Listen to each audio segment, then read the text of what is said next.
Hello and welcome to Ashes Rugby League podcast, episode 23. My name is Lee Addison. My name is John Davidson. Come on, AB, you should know the routine by now. Yeah. Now you're a regular. I was waiting for the host to team me up, but no, now I'm here. I'm part of the furniture. Anthony Broxton. I thought you were Anthony Broxton or Anthony Brixton. Anthony or Anthony, I actually don't mind. Aussies call me Anthony, and you're in Australia, right? So yeah. You look like Brian Clough today with that top on, the green switch. I always try to come with a different sort of. I could wear the GB top again because my optimism about the England team is now on the floor. So that might come out on Sunday if we win. On the day that a wanted man, an escaped prisoner, handed himself into HMP Wandsworth in southwest London. That's 5 minutes for me.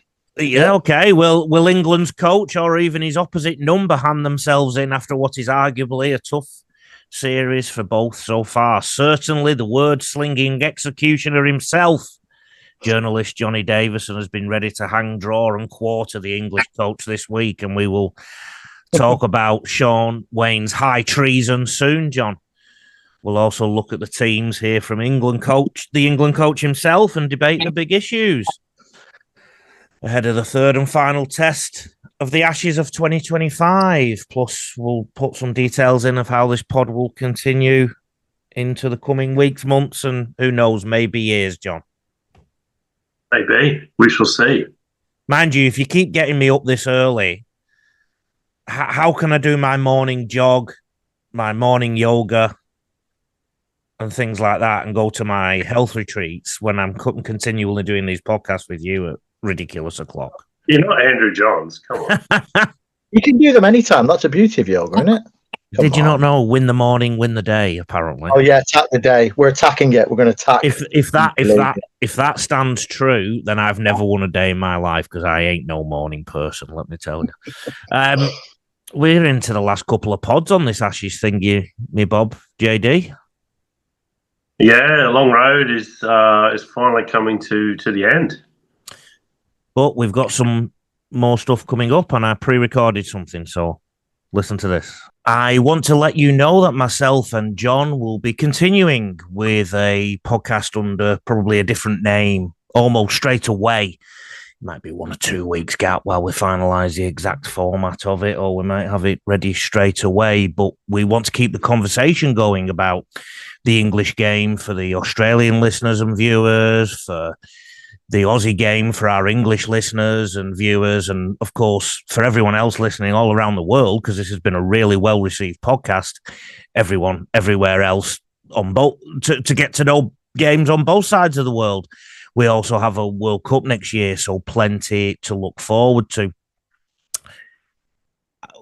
Initially, we'll keep it on the platform that you've listened to it now or watched it on now. So the Ashes platform, if that's how you found us, for the first couple of episodes, we will have the new podcast on there, and we'll gradually introduce a new one to you so you can transfer over. If you didn't know, all podcasts are currently included on the Rugby League Coach podcast platforms too. So if you subscribe to those, you won't miss a thing. That's at Rugby League Coach on all socials, apart from X, which is at RL Coach on the net, but also Rugby League Coach on YouTube and on podcast providers. If you want to associate your business name with this or the Rugby League Coach podcast, please reach out and you will hear the different contact details coming very soon. There's also this coming week, 3 podcasts will come out on Monday. There'll be the weekly Rugby League Coach podcast, 4 a.m. at Australian Eastern Daylight Saving Time, which means you'll get it Sunday night in England. The Ashes Rugby League third test review will come out approximately 1 p.m. Australian Eastern Daylight Saving Time. The Loose Carry podcast was cancelled last week due to illness of the host and somebody else who was coming on the podcast. So there will be a Zero Tackle Loose Carry podcast later on Monday too. And then I want you once again to look out for the analysis videos of the third test between England and Australia. Thank you so much for your support of the videos in the last week on the Rugby League Coach YouTube channel. The football content never stops. I'm an Englishman who's coached at NRL clubs and lived in Australia for a long time. People don't seem to understand that at the moment, John, when they're answering to our Facebook things. Yeah, I mean, I've got a lot of people on X saying your team when I'm talking about England. I have to explain that I'm not actually English, but there we have it. But you've been there that long. You sound like a Yorkshireman now. You're a journalist, but you will always be an Australian as long as you are, as long as you're there. You can get me at rugbyleaguecoach.com.au. I also host the Rugby League Coach podcast. Email me admin at rugbyleaguecoach.com.au. John, where can they get you? You can get me on X at Johnny D. Davidson and on Patreon at rugbyleaguehub.com. Reads. Boys, in 1988, Great Britain had not beaten Australia for 15 games. I know this because I've been reading AB's book, Hope and Glory. Do we ever talk about that on this podcast? You've given me some good chance to promote it the last couple of episodes. It's currently 19 years since England or Great Britain last won a test against Australia, but it's only 14 games to date. And AB, I'm about to read some of your book back to you. Excellent. Story time with Leroy. By the time of the third test in Sydney, the team appeared to be at rock bottom. 11 players from the original selection were unavailable. A Sydney bookmaker offered a handicap of 29 points, and Ray French had compiled his research on the biggest defeats ever suffered by a Great Britain side. John Hogan of The Australian remarked that it would not be a test match at all. Quote, "This match is a sham. The Lions are simply not good enough and will be forced to field a team which is not in the same class as their awesome opposition." Close quote. Great Britain had lost 15 games in a row against the Aussies, and there was little chance they would end it. Only 15,994 people were in the ground, which was the lowest ever attendance for the Ashes. Sorry, for an Ashes match.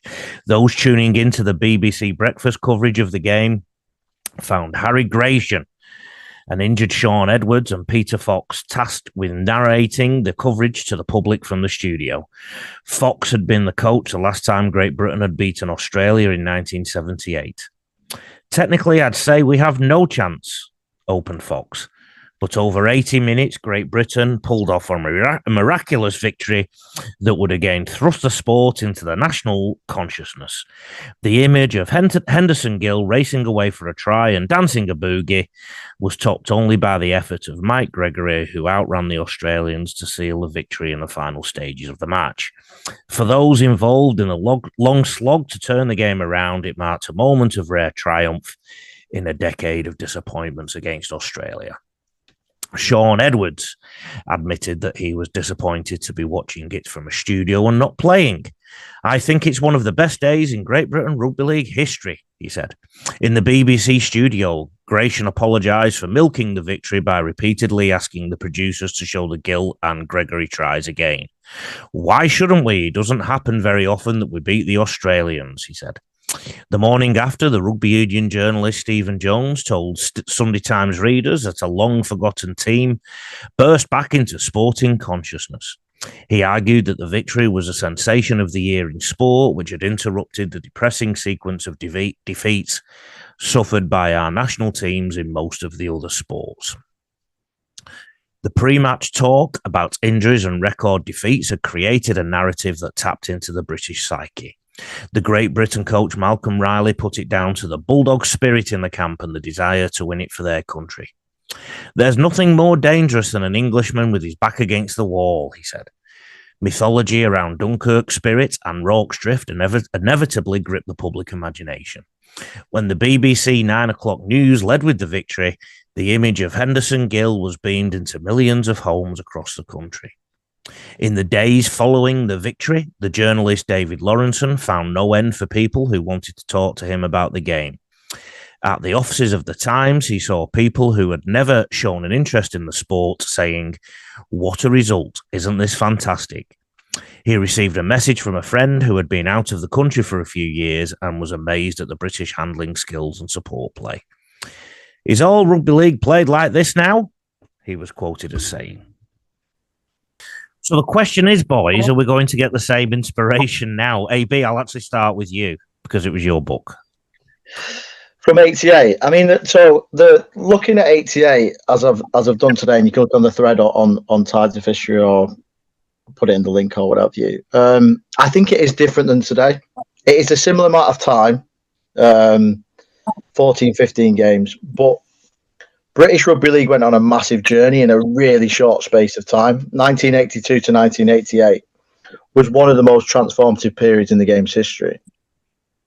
It feels like the way that England are playing and how far they are away from the NRL and the difference between the Australian and England teams, that even if they win and win well on Sunday, that will be papering over some massive cracks, as we've talked about on different periods, that England actually might need to go on a 6 to 8 year journey themselves to get into a position where they are regularly competing with Australia. 88 third test was basically the beginning of a new era for the test series, whereby Great Britain finally got that monkey off the back. They actually could beat Australia. They had 10 injuries, so it made it even better. The handicap was 30 that day, which is why it was so iconic and why I think so many people, like you said, Lee, the other day, remember their dads waking them up. A few people said to me this week, that's my first memory of rugby league, was my dad waking me up to watch that test match. Doesn't feel like people will be that positive about an England win on Sunday. Now, I could be wrong about that. We could be, England could come out and win really well and score some great tries, and people might think, okay, this is the start of something. But actually, that was the end of a process where young players such as Ellery, Gary Schofield, Lee Crooks, Mike Gregory had gone and replaced that old team, and then we're starting the new era at 90, 92, 94. It feels like England are at the start of the transition rather than the end. Is that me that's gone all Doctor Who there?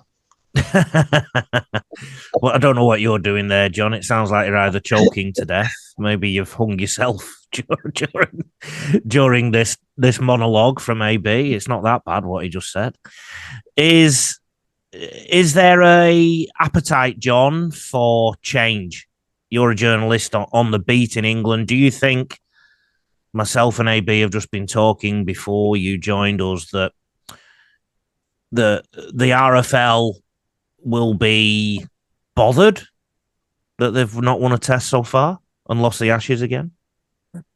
I think they'll be bothered. Whether there's an appetite for change is hard to answer. I think a lot will depend on the third test. I mean, obviously, I've written a piece sort of outlining some thoughts and some comments about things that have happened in this series and in the World Cup. So for me, regardless, they need to change the coach. But I think if England does win on Saturday, which I think is unlikely, that would paper over a lot of the cracks and probably give them a reason to stick.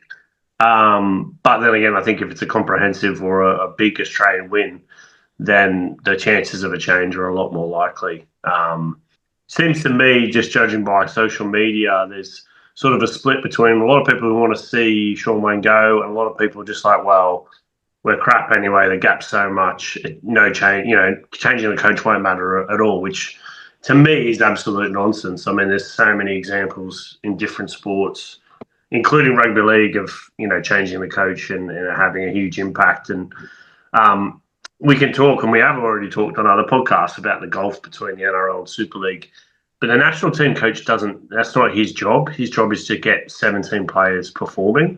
And England haven't performed for 80 minutes, have they yet? They've scored one try. So I think a better coach, a more modern coach, could get this group of players to perform better than they are doing. I certainly want to unpack that, John, and maybe challenge it a little bit.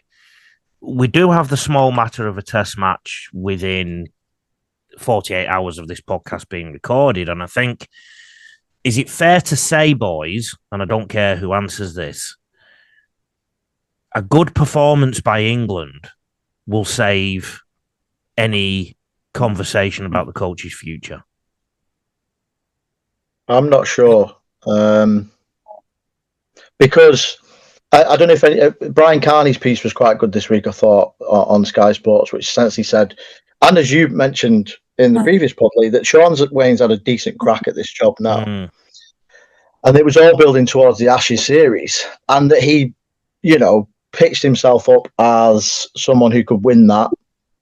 And ultimately, he's failed in that task. So there's nothing in this Ashes series that says we're closer to winning a World Cup. If the goal is to win the World Cup next year, it feels like he needed to at least have won one of the first 2 tests and got close in the third to then, 2-1, as Carney's piece points out, 2-1 as a result is so different depending on whether the third is a dead rubber, because Australia have been in Scotland having fun. They're talking about changing the team. They could have an off day, but ultimately they've won the series. They've come and done what they wanted to do. So I think we're luring ourselves into a false sense of security if it's 2-1 and England play well and we go, well, we've finally beaten Australia. We're now on the path to victory at the next World Cup, because ultimately they're going to be kidding themselves if they don't look at all the problems that they've had, whether that's selection, whether that's coaching, whether that's a number of things. And they might do a review and they might decide that Sean Wane did the best job that he could possibly have done and that no one could do better, and that he picked the players that he's got and that's not his fault. And you can do all that analysis, but I don't think the result on Saturday should change any of that, because it's a meaningless match now. As much as it's great to win our first in 15 if it happens, a la 1988 style as we talked about, it actually doesn't mean anything, because the series is over. It is over. It's the only thing we're saving is a 3-0 defeat. Let's hear from the man himself before Johnny gets him. Sean Wane in this week's press conference. Just talk us through the squad. 2 changes. Do you envisage many changes to the 17 within that from last week, or will it just be the 2 lads who come into the squad? Yeah, just them 2. Yeah. And is that, I mean, look, I know it was a defeat last week. Is that a reward for what probably felt like an improved performance for the most part? Exactly, that's it, Aaron, you've got it, and that is true. I thought we played a lot better. Disappointed we lost, but we did a lot of good things just to switch off after half time, what we need to get rid of. And if we'd done that last week, we'd be in a lot better shape. So international rugby is, nobody will understand it unless you're in it, and them farm margins. We've just trained so well there. Done 26 sets, 28 sets, and we've switched off and won, and that's all it takes against a champion team. So, Don Young, I assume, is an injury. It looked like he went off with a knockout. How bad is that? We've had it scanned as a broken bone, and so he's out. He's in the boot, and but I'm looking forward to seeing Budgie. He's earned it, and I can't wait to see him and Harry as well. Playing at Leeds. Is Jake Wardle injured, or is that performance? No, he's had a few problems with that. He's done well to play in 2 tests. He was a bit knocked up through the season, and there are quite a few players. Our Super League season is that condensed. You get so many players carrying injuries into this. We play 10 games a year on average, more than them, and you end up carrying lots and lots of knocks, and that's what we have when we played Samoa and Tonga. I think Daz Clark finished the Tonga series. He had 3 operations, an hip, a knee, and something else, and it's tough. But it makes my admiration for them all the much better when you see how much they have a go in the international camp. How has the mood been in the camp since Saturday? Because as I said, it was fine margins for the most part, really. To go into Headingley, I think everyone was hoping it would have been a decided, real ferocious atmosphere. How have the lads sort of pulled up and viewed it? It was tough a few days, I'll be honest with you. I know it was tough for everybody, tough for the staff, and tough for everybody moving forward, but it's the mood now is very, very intent on getting the result on Saturday. It's exactly where I thought it would be. I'm really happy with it. We've had 2 really big sessions this week. That's the second one, and we've trained so well. But we trained well last week as well and didn't win. So we just need to be really thorough, concentrate for 80 minutes, and we'll get what we deserve. The scoreline obviously is quite clinical in terms of it's 2-0 after 2 games. How do you view it internally, the performances across those 2 games? Is it just small margins in sort of clinical, critical moments where they've been better, or is there a bit of a gap, do you think? We were poor in the first game, and we still made 3 or 4 line breaks where we could have scored, and that would have changed everything. We didn't deserve it, but that is the fact. And if we'd have been absolutely nil in our detail in that first game, we'd have been in the fight, and we didn't do it, and that's international rugby. In the second game, it was a lot better. There's a lot of about their second try. First try, dead set. Their second try could have easily not been given, and that's a different game then. Morgan Knowles inches away from scoring, and that changes everything. So at the end of the day, in international sport, you get what you deserve. We've not won the Ashes. We're 2-0 down. We're really, really disappointed. But going into pre-season with being 2-1 and beating the best team in the world would be it'll make pre-season a lot better. I'll let someone else ask someone in a minute. Just finally from me, with the way the schedule is in Super League, it's possible this potentially doubles up as a warm game for the World Cup next year. This might be the last time you play until the World Cup. I mean, do things have to change domestically, Sean? I don't want you to start throwing people under the bus, but does the England programme need to be afforded more time for the national team to be able to get better? Our players will be back in training in 4 weeks, 5 weeks at the most, and they're back in. Their players will be back in 9 weeks, and they've got 3 weeks off with buys. We play 10 more games than them on average, and it's just really, really tough what we ask of our players. And I get it, you know, there's a commercial aspect to it all, but they want us to turn up in the World Cup. You know, George Williams will get 4.5 weeks, possibly 5 weeks rest, and he's just behind the 8 ball. You know, they're playing State of Origin, they're finals, so they're playing 10 or 11 test matches, and we don't get together until the start of the World Cup next year, and we expect to do something.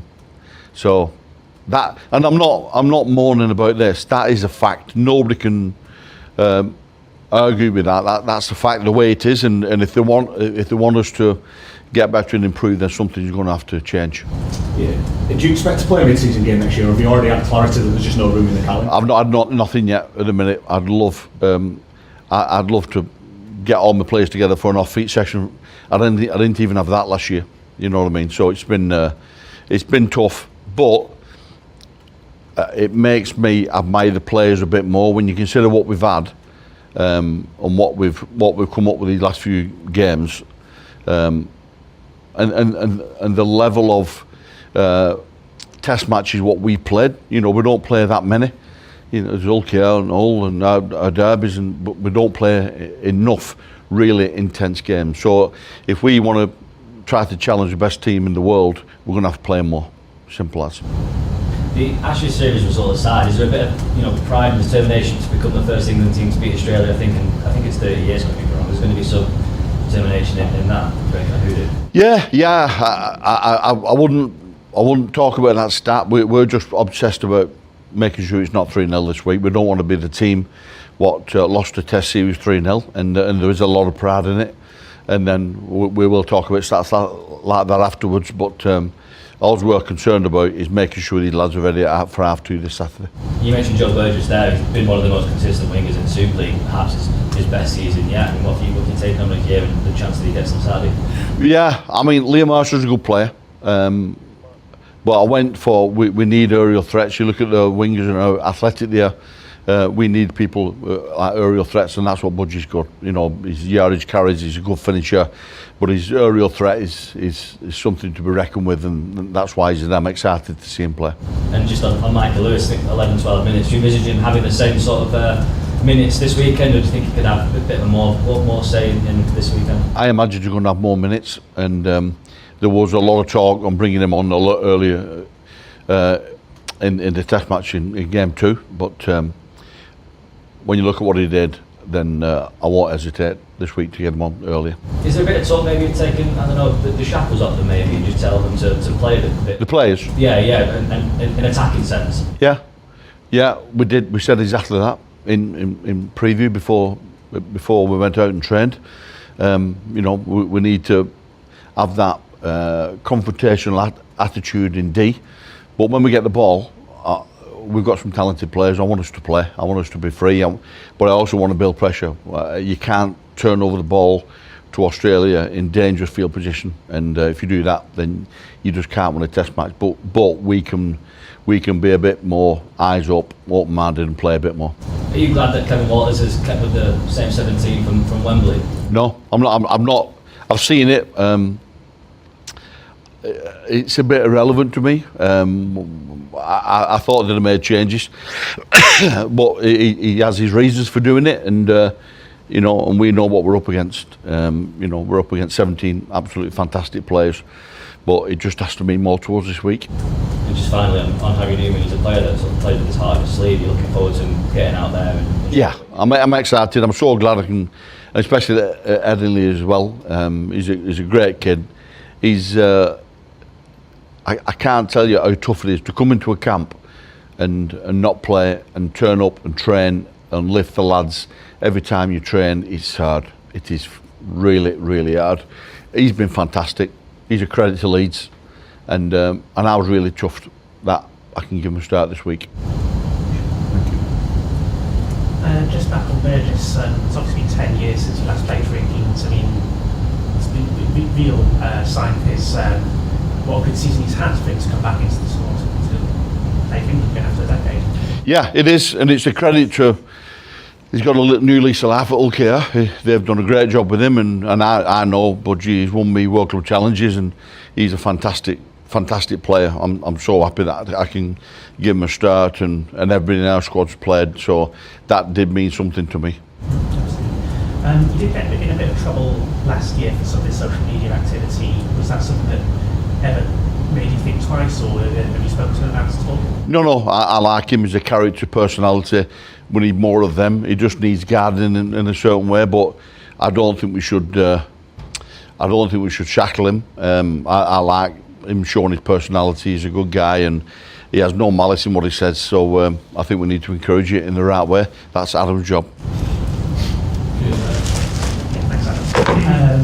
And just in terms of obviously Australia, they're obviously the best team in the world and they have won this series. Does it feel like there's more of a gap between England and Australia now than there was, say, a few years ago, like in the World Cup final? And is that partly down to the fact that you can't play as much international rugby as you'd like? I mean, what I've just said there about when our players are back in and when the NRL players are back in and how many games they play and how condensed our season is and our players are playing 30-odd games, all them reasons is that's going to hinder your performance at the end. You know, when you're playing 10 Test matches like they're doing with the State of Origin and the final series, that's going to be a massive advantage to them. There's no question about that. So if we want to nail our international calendar, we need to play a team like Australia more on a level playing field. John, the teams, Wardle and Johnston, both not playing this week. And they've both been injured, haven't they?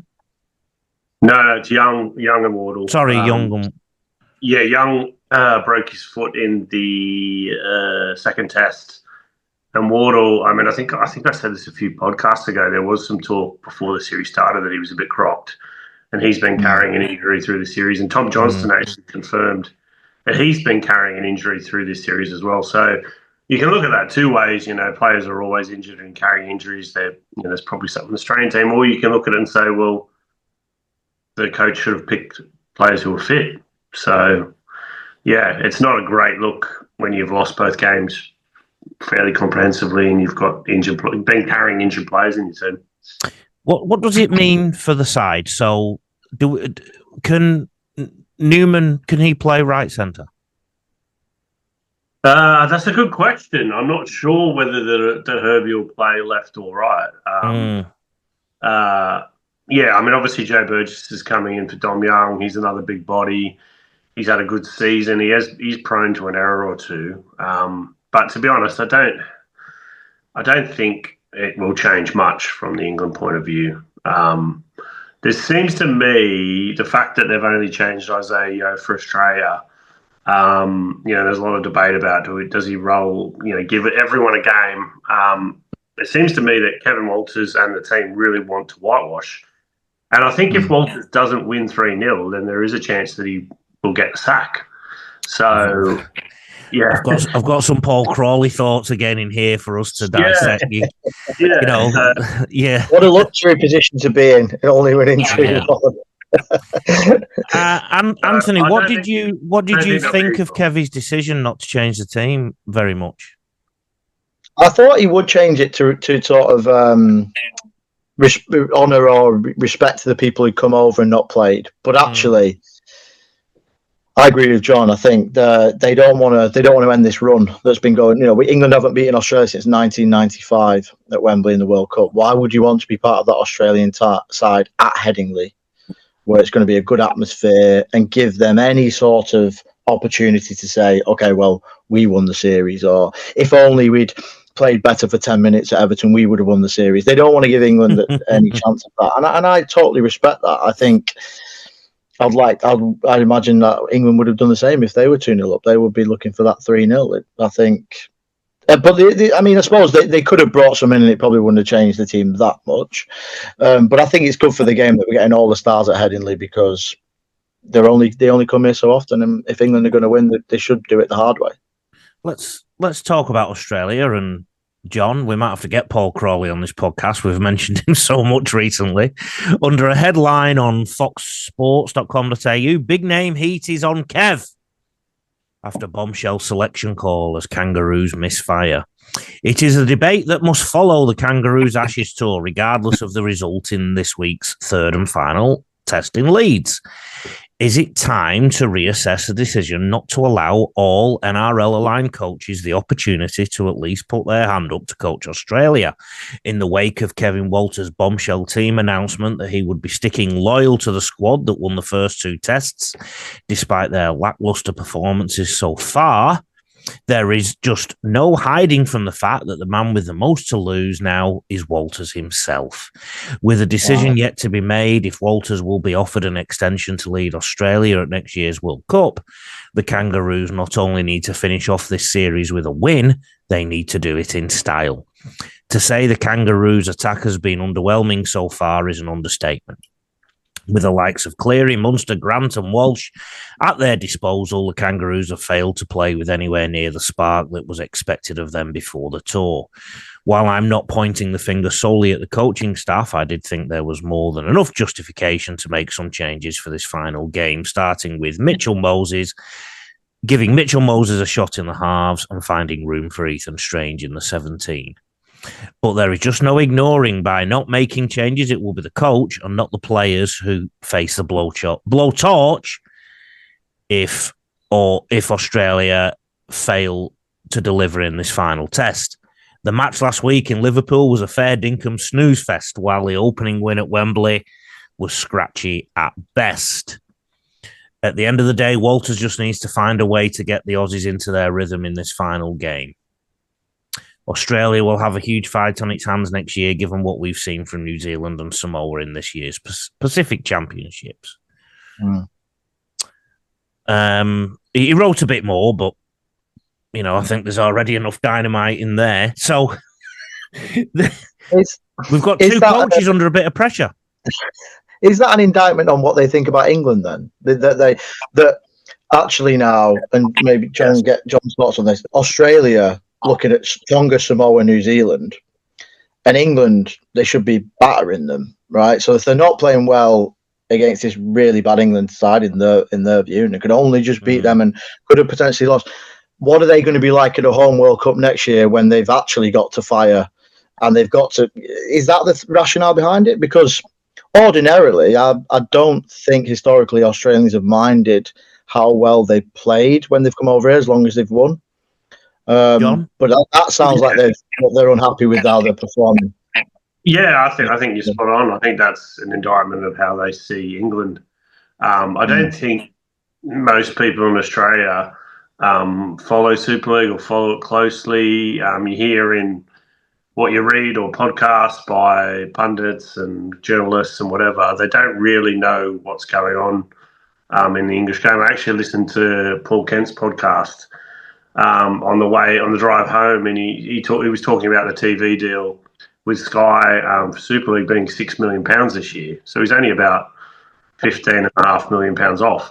But it's just not closely followed. But also there is some arrogance there because England hasn't won a Great Britain hasn't won a World Cup for 50 odd years, and the same with the Ashes. So yeah, there's a bit of a combination there, and I think we all know that the Pacific nations are rising as well. But they do kind of ignore the fact that England did beat Tonga and Samoa and have generally done all right against New Zealand, haven't they? Yeah. I've been analysing the game quite significantly on the videos or on YouTube. And I did 3 videos this week. One of them about England's attack, which got the most views. Another one about England's defence, which still has issues. But another one was how Australia should or could win by 40. I truly believe they should be, based on the way England are a little bit weak in some defensive areas. Now, in fairness to the England coaches, any defensive system you put in place has a weakness, okay? There's no such thing as the perfect defensive system. So all an opposition coach has to do is work out that defensive system and exploit the weaknesses in it and a few other things, okay?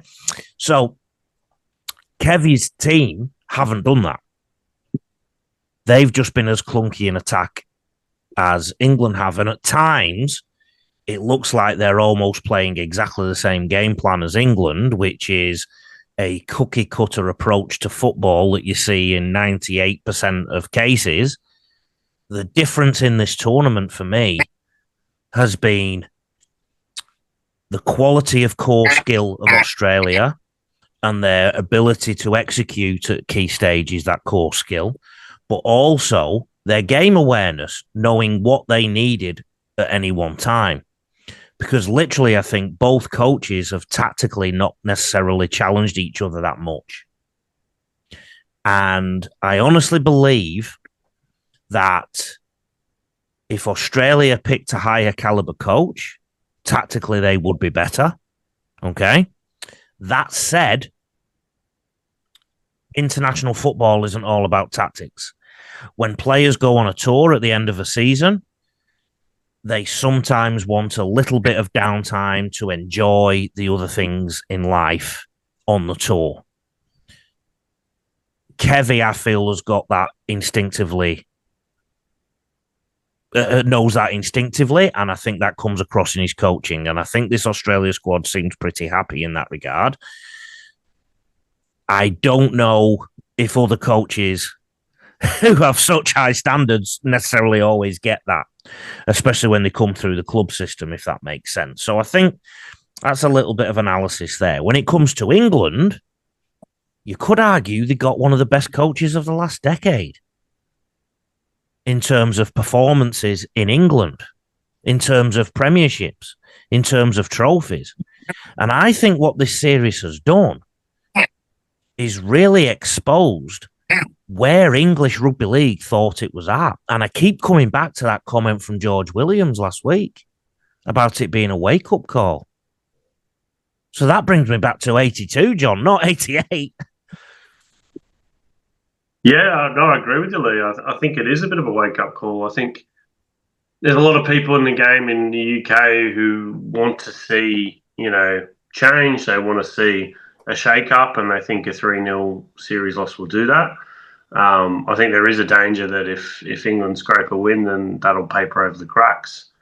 But I think, the people who've been in the game here a long time know there needs to be serious change from, top to bottom. And it's not all on the England team national coach, but at the end of the day, it's not their job to run pathways and increase participation and media profile. It's to get a team to perform and to win, and they haven't performed well, have they? No. What kind of game do you envisage tomorrow, AB? I honestly don't know. I could see another repeat of Everton where it's a grind and England stick in for 60 minutes and then Australia score a couple of late tries. I could see Australia sort of running away with it. I'm not sure. My faith in England having tipped us to win at Wembley and Everton is waning. No pun intended. Yeah, I didn't even mean to do that, but then this is probably the best chance England are ever going to have to beat Australia because we were talking off air about how disappointed I've been this week with the decision to basically go into the bunker and do very little media and have no profile. I mean, I think it's been probably quieter than a bog standard Super League round, and they are very quiet. John. Sorry, for our Australian listeners, when even a big game in this country, it is quiet. You get no narrative between coaches, or you got no NRL 360 or anything like that to build up to a big game. And I felt after Wembley, there was a lot of pressure on Wane and his team, and there was the documentary, and there was lots of chat. And I was quite excited coming onto the podcast a week ago about what might happen at Everton. I think we all were. It was almost like we kind of went to Glastonbury for 2 days and had a great time, and then the third test is last week we were channeling. Last week we were channeling your thread from 1997, looking for exactly. We were on the pyramid stage. This week we've gone to 88. If we did another week, we'd be in 1959. We're running out of things to talk about. Yeah, I'm clutching at straws now with these threads. I'm running out. But this week has. I don't know what John thinks, but this week has felt flat as just not. It didn't have to feel like that, did it? There could have been a way that they could have created a storyline this week about why it really mattered for England to win this game. I don't know how they would have done it, but they could have done it. But they didn't. And we just walked into it as if two teams are playing. I think Carney's piece talking about it being a glorified friendly, that's how it's kind of felt in terms of the profile. Yeah, I mean, it's been really interesting, and it's actually been exposed this week, as Anthony said, and even the English media has criticised the way the England team, the RFL, has kind of shied away from media and promoted the third test. But they've been based in Wigan. They're doing nothing in Leeds by the game on Saturday. The week before, they went to Hill Dickinson on the Thursday, but they were based in they're staying in the Worsley Marriott, which is in Manchester, but training in Wigan. So they didn't do anything in Liverpool either. So the opposite side, the Kangaroos have, been training with Leeds Beckett University. They've been meeting with fans. They've been doing so much to promote the series, and it's really been chalk and cheese about how to win hearts and minds. And England have not. The Kangaroos have been winning fans, English fans in England, and the England team haven't even been winning their own fans over. So it's quite poor, I would say, because it's an open goal. Just go and run some clinics, go to some schools. Yeah. Well, this is it. This is it for the England national side. This is as big as it's going to get, maybe for another decade. There's no World Cup, I don't think, scheduled for this country. The Ashes may never come back again. This was the biggest 3 weeks of your careers, whether it's coaches, media, RFL. You're never going to have as much attention for. So why would you spend a week not doing any media when you've lost? But once the game's done, that's it. No one's going to be bothered next year when England may play France or a home nations, or even when the Kiwis come over, which I'm not even sure if they're scheduled to do that in the next 3 years. It won't be as big as the Australians come in. This is indicative of how things run in the RFL and Super League. It's sort of don't engage with the media, restrict access, don't talk about anything. And, it was the same at the last World Cup, and it was pretty much the same, most of the same in the World Cup in 2017. Access was limited. So, yeah, it's just, let's not talk the game up, let's talk it down, and, hope everything goes well. It's a weird approach. What have the Aussies been doing, John? What have the Aussies been doing? Well, they did. They trained at Headingley yesterday. As I said, they had a training session with the Leeds Beckett University, which I believe was organised by James Webster, the former Hull KR and Wakefield coach. I think he might have even played for Parramatta back in the day, an Aussie who's been over here for a long time. They signed lots of autographs and had fans there. And then they're at the captain's run tomorrow. I spoke to Gary Schofield today, and he said it's pathetic the way that England have sort of hid away And I think a lot of people, a lot of fans think the same. The interactions that I've had. What about individual players, John? So you talked about the mix zone on Monday. Just dealing with individual players. I mean, if 17 players from each squad walk past you, how many of them stop to chat from England versus Australia? And secondly, how media savvy are the players when you talk to them? Yeah, I mean, I've not seen 17 go past or tried to speak to 17, but generally what the Australians have done, while some of them are doing BBC or on-pitch media, the Australian team will send out a couple of other players to talk to journalists in the mix zone, and they've all been fantastic. I think the difference is the NRL players know that the media interest sells the game, TV rights, powers the game. So they've all been great to interview. They've all been willing. On the England side, the players that I've spoken to have been good, and a couple of them have definitely come out, but there's definitely been quite a few who've either looked away or tried to avoid it. And that's just a difference in attitude between how things are run. I think Super League and the RFL should be looking at this and go, okay, we need to media train these guys. We need to drum into them the importance of getting publicity, because you're not just speaking to a journalist and then that's it. You're actually speaking to the fans through that journalist or through that media outlet. And you're not only selling yourself, but you're also selling the game. But it's funny, going back to my administration career, which seems like forever ago, but I first of all started at Salford, and some of their players that will remain nameless refused to do media interviews. Not long after, I was at Wigan, which was a far bigger club. I'd gone from the bottom of Super League to the top of Super League, and I literally never had a problem.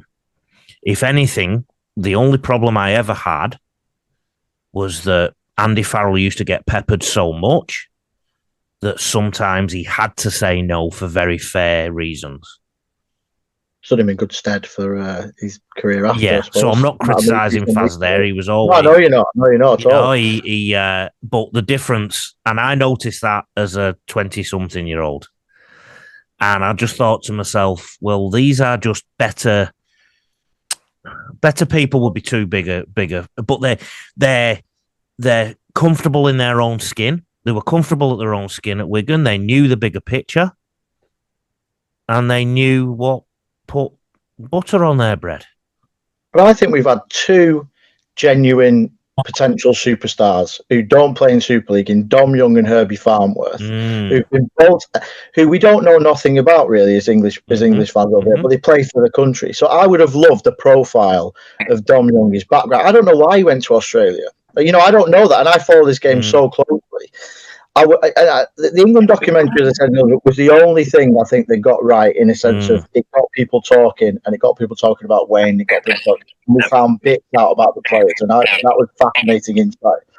But you had two players there that we could have made front and centre of the whole campaign if we wanted to.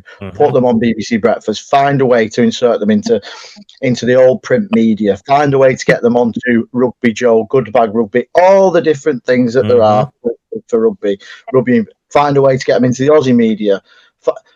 I haven't heard either of them speak. Now, they may have done interviews, John, with yourself or with others, but it hasn't entered my orbit. And so I assume it hasn't entered the average fan's orbit either.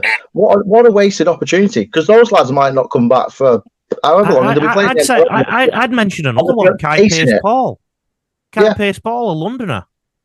Yeah, what a story. Yeah, and Middy, what a player he was. You can imagine people being like, he reminds me a bit like of Adrian Moore. The way you could have framed it from a common perspective could have been anything you wanted. And again, from reading your book, AB, which, if you didn't know, listeners, is called Hope and Glory, available now from all good online things.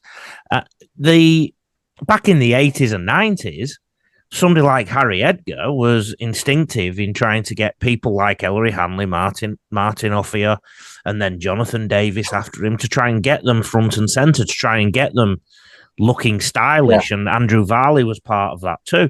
And I look at somebody like Dom Young, and I'm certainly, I'm not a gay man or anything, but Dom Young is an attractive bloke. He's a big, handsome man, isn't he? And he's so marketable. You sure about that, Lee? I'm sure Kai Pearce-Paul would appeal to different realms of society in England. I'm sure Herbie would, even though his haircut and his mo at the minute are shocking. So, we've got to use those. Harry Egg used to pick 5 players. And when I interviewed him for the book, he said, I pick 5 players every year who were going to be my cover stars. And Ellery was on. That was it. He said, if I could, because he knew how hard it was to get one, just to make one player a star. But he said, I'll pick 5 and they'll be cover stars for the year. So, and Derek Drummond was one, and Henderson Gill. And he picked exciting players, but then he'd pick a good forward as well, or a halfback. And you could pick 5 players to build a Super League around. It might be Mikey, but we don't know anything about these people as fans. We don't know their motivation, their background, why they got into the game, what motivates them, what their hobbies are. And I think in a minority sport as we are in this country, you can maybe get away with that in Australia. Like Reece Walsh, for example, the Aussie people bagging him saying he didn't do much media when he came over here. He can afford to have a bit of a rest while he's over here. He doesn't need to grow his pro. He did that on the pitch. English players have to take on, as we all do, doing this podcast, we're all doing our bit to sort of grow the game in this country. And if that means media training, if that means finding them opportunities, if that means doing different things with them, then they have to do it. Otherwise, we'll always be on the fringes. I actually think Saturday's third test is going to be an open affair. And I think that because I do genuinely think referee Grant Atkins was spooked by there being no clear lines on the Everton field. And because he will have grown up refereeing on very clear lines. So, we could have a different discussion. Shouldn't a referee know instinctively what 10 metres is? But anywho, he will referee it more like an NRL game, which means the rucks will be a bit clearer. And the 10 metres will be pretty much as it should be. And unless England change their tactics, John, which we've been saying for 2 weeks now, the attritional style of football is going to be found wanting, I think. Yeah, I think that's the most likely outcome. England could knock us all and get a win, but I think it'll be another Australian victory. I think we've seen. So when's the next Ashes? So, of course, there's nothing planned. So. I think 2028 is the rough calendar. Obviously, we've got the World Cup next year, and then I believe New Zealand are coming to tour England in 2027. Is that the calendar they've already changed, though? Because they changed it because England were meant to be going to Australia, weren't they? Yeah, I think that was the original calendar. Obviously, we were supposed to have a World Cup this year, weren't we? And that fell over in France. So, and then, the Ashes changed around. But I think the original plan was at least 2 years or so ago, was for another Ashes in 2028. I suppose it's possible, maybe 2029. But I think, and even though we can talk about the competitiveness and everything like that, there's definitely an audience for this series. You look at the ticket sales and the media coverage and the TV ratings, and I think the Australian reaction is the players love it, and there's a lot of history and heritage there. So why would you? We've just brought it back. Why would you get rid of it? Where will the Ashes be, AB? Where will it be held next time? I'm not sure. Las Vegas. I'm a bit worried if we have to go down under for 3 games. Because the other thing is that what's the appetite for England, Australia in somewhere like Suncorp? After a season, would that get a full house? Would that get 20,000? Would it get? I don't know. Here's where the crowd is for this, right? But it would get. I think it would get decent crowds. It may not sell out, but it would still be worthwhile. You'd have to play them at Leichhardt Oval or something. Honestly, you'd have to play them at a smaller stadium to make it look good. Because, honestly, I live in rugby league land here, and a lot of my friends are rugby league people. Interest is close to 0. I know one person who's watching the games live. That isn't me.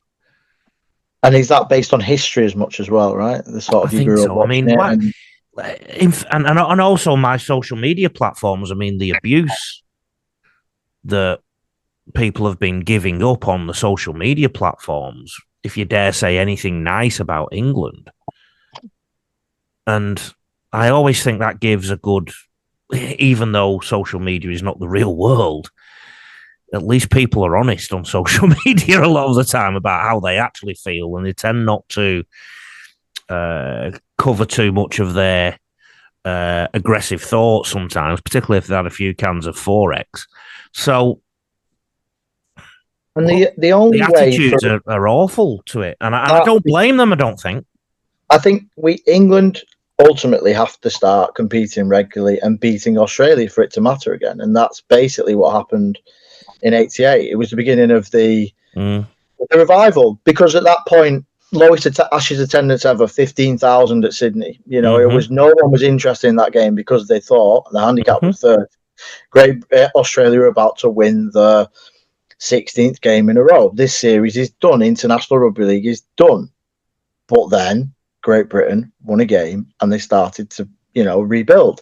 As I said at the beginning, I don't think England are at that end point, but it doesn't mean they can't be at the start point of looking at what went wrong, rebuilding, whether that's juniors, coaching, whatever but there needs to be a plan for English Rugby League to become competitive with Australia again. It might take 10 years before they win a series, but they can't just give up and say, let's not playing it as they did for the last 20 years, because they need wake-up calls like this to instigate change, because that's the only way change ever happens, right? You can't protect yourself forever. 2 questions to finish: the weekly prediction and where you will be for the game. Johnny? I'll be in the south stand in the press box. I also said predictions. Don't try and avoid that. I would say Australia 22, England 6. Yes. AB? I will be in the south stand, but just with the riff-raff, wearing my Great Britain jacket, if anyone spots it. I think, can I go for England again? Wow. Are you going to have a couple of jars before and after? Absolutely. Before, after, during. That's the beauty of big old rugby leagues. You can drink and watch. I might just watch the whole thing from the bar. Should I go England again? Yeah, go on. I'm gonna go for an 88 repeat and say England win and Sean Wane saves his job. I can't. Right now, I can't see anything but a significant Australian win. 20 points ish. I think they'll play with a bit more of a free spirit. I've been called Lee Addison during this podcast. We'll be back for the Monday review. You can get me admin at rugbyleaguecoach.com.au, Rugby League Coach on socials, rugbyleaguecoach.com.au. John, say goodbye. Goodbye, so long, farewell. And you can get me on Twitter at Johnny D. Davidson and on Patreon, rugbyleaguehub.com long reads. Brian Clough, can you let everybody know? Can read my book, The Damned United. Yeah, I won't plug the book again, Tides of History, but it's going to be more Labour stuff and not Rugby League because the season's over. So if you're not interested in that, and John, I might see you at the South Stand for a beer. Take care, boys. Right, lads.